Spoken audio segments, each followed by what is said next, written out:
Ganga is considered to be the holiest of all rivers. Let me tell you a story on how this heavenly river descended on earth. Long ago, in the Suryavamsha dynasty, there lived a king named Sagara, who was the ancestor of Lord Rama. The king had 60,000 sons.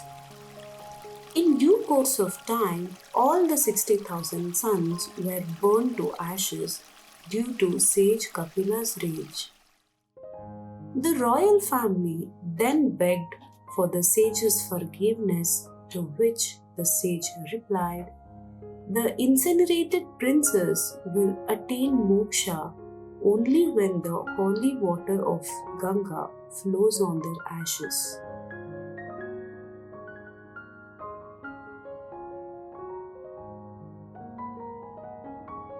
Many kings across various generations tried their best to get Ganga, but the efforts were not successful.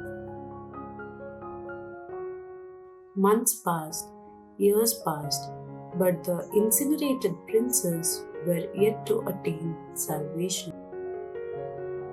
After many generations, a king named Bhagiratha was born in the Suryavamsha dynasty.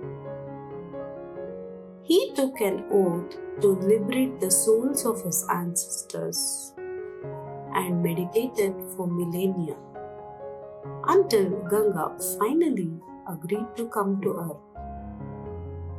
Ganga advised Bhagiratha to seek the help of Lord Shiva because Shiva was the only person who could withstand the force of Ganga when she plunges from heaven. Else, the force would destroy the earth in no time. Bhagiratha again meditated for millennia until Lord Shiva was pleased with his meditation and agreed to hold Ganga in his hair. Ganga jumped from heaven straight into Shiva's head. The Lord locked her up in his hair locks. After Ganga calmed, Lord Shiva released a small strand of his hair, which led Ganga to gush out into the earth. She touched the ground first at Gaumukh, and from there Bhagiratha led her on.